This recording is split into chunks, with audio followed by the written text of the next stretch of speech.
Hi, and welcome to my video. Today I wanted to take a bit of time to review this book, Ring by Koji Suzuki. I have a lot of feelings about this book. I'm so disappointed and angry about it, so I just need to get these feelings out. But before I go into it, it feels really important to give a trigger warning, because I will be talking about sexual assault, and I know that's a really sensitive topic. So if that's something you can't tolerate or you just really don't want to hear about right now, please don't watch this video, and please don't read this book. Don't read this book, it's not going to help you in any way.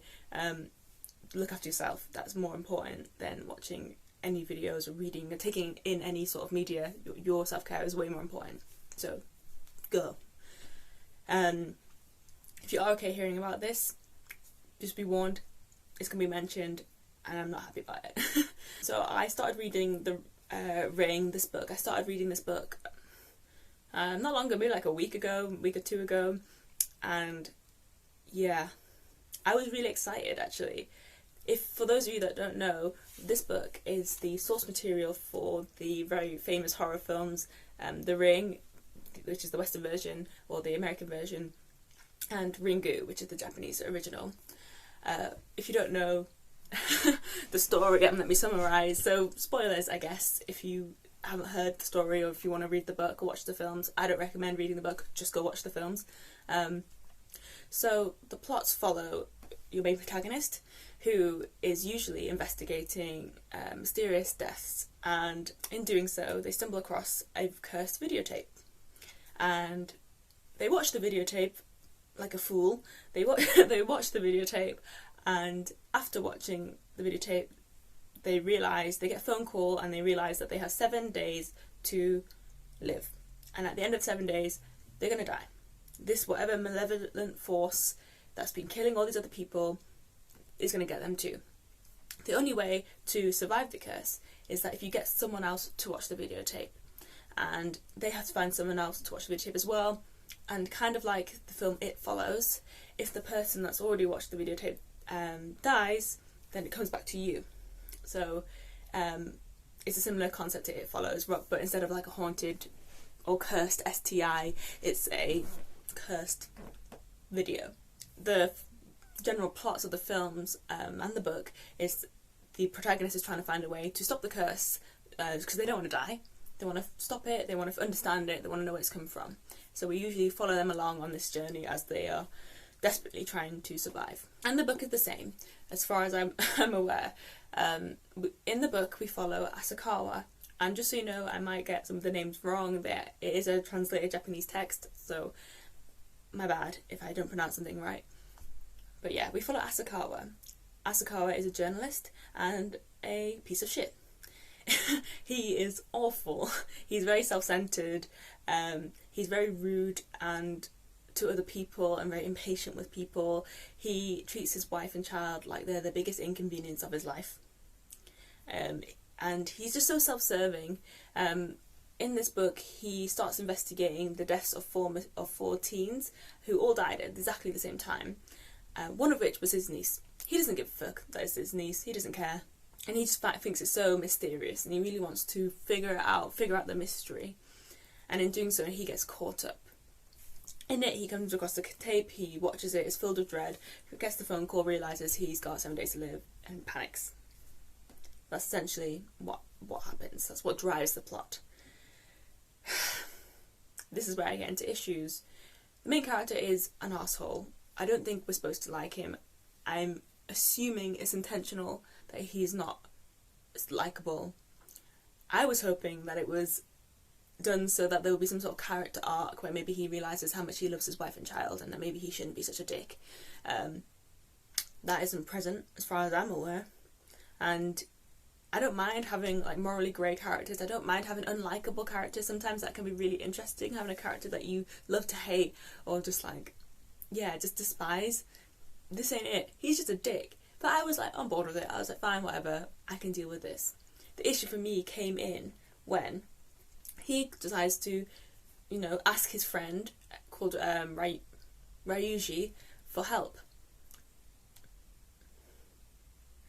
And as you're reading, randomly you're just slapped in the face with the fact that Ryuji's a rapist.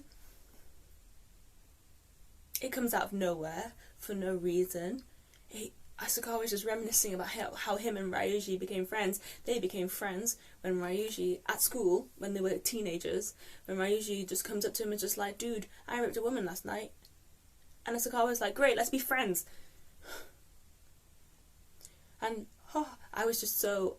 I had to reread the same couple of pages like over and over again, because I was just like, what? What? What?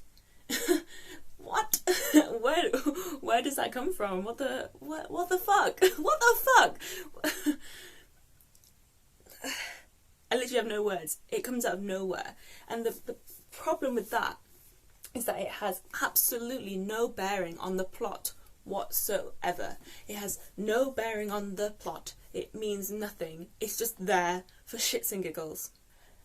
And this is where I just get mad. I get so mad because I do not mind. How to phrase this. I think it's okay to use sexual assault, sexual abuse, any sort of triggering event, mental health, whatever, in a story if it's driving the plot, if it's done respectfully, if it's done purposefully. It's okay. It's the power of books, the power that authors have is that they can explore these sensitive, triggering, traumatic, painful topics in a way that is safe for us to consume, for us to understand, for us to think about, for us to see the impact it has on these characters, on people, these people that we are supposed to feel connected to, that we're supposed to invest time into. So it's okay to do that. A good example is Karin Slaughter's Pretty Girls. I read that recently. That book, the whole plot evolves around horrible sexual violence, but it's done in a way that explores the characters. It's not even about the sexual violence, it's about the characters, it's about how it affects them, it's about their grief, their loss, it's about how they develop as people and learn to live with what's happened to their family and move on. And it's just so well done. It's horrific and hard to hear and read at points, but it's done well for a reason. It's done with respect for the characters. It's done in a way that lets you know that what has happened, that event is wrong. Because it is wrong. It should not happen, but it does, and that's a sad fact of our society. This book throws it in there like it's nothing, and the characters are super chill about it. Like, it's chilling. It's fine that my best friend is just a rapist, or claims to be. The only reason I can see that it's put into the book is so that at the end you have some moral ambiguity for Ryuji, where at the end Asakawa's not sure whether he was just lying or not, or whether he actually is just a virgin. Even if he is lying, who the fuck lies about that? He's still a dick. It's still not okay to do that. It's not done in a way that's tactful. It's not done in a way that's to respect the topic and the way that this impacts people. The fact that it comes out of nowhere and blindsides you is so messy and, I guess, dangerous. If you're someone that isn't able to read that stuff, tolerate that stuff, is in a place where maybe you don't want to hear that, you want to read a good horror, but you're not in a place where you really want to invest time or think about or hear something traumatic as rape, as sexual assault. And then you read a book and out of nowhere, with no warning, no build-up, no vibes, it just smacks you in the face. That can really hurt someone. That can make someone feel so bad. It can be so triggering.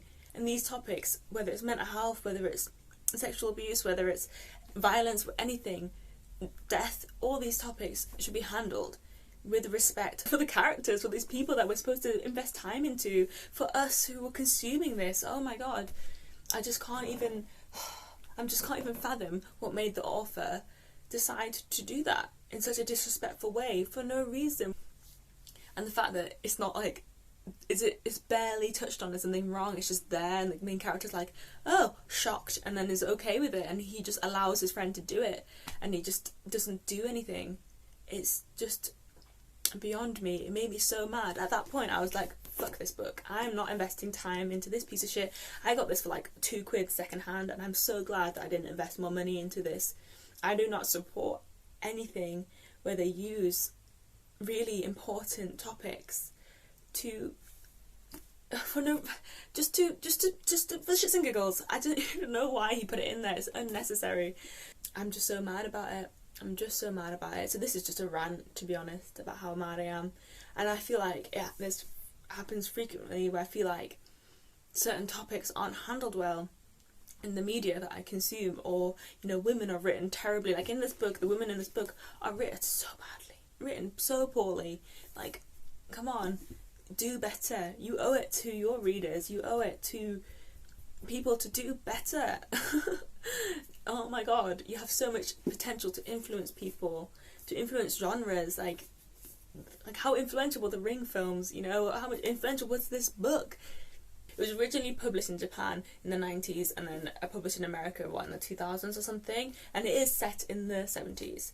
So even though yeah, in the 90s, yeah, that was like 30 years ago. Rape was still not okay 30 years ago. Like, it doesn't matter. It doesn't matter. You don't do that. I understand it's a different time, the 70s or whatever. I understand that the 90s were even a different time to now. But it's not okay. And I'm tired of it. I'm tired of poorly written women. I'm tired of really important topics being used to romanticize plots, to glamorize plots, or just put in there just for something to say. No. I'm so angry. I'm so mad. I'm so tired of this. I'm just so mad. I do not recommend this book. Do not read this book. Do not put your time and effort into something like this. Watch the films. The films are great. Go watch them. They're fine. You know, not this. Not this. Okay. I think I've made my point. I'm so fed up and angry. And yeah. Bye. See you around. I'm done. See you around.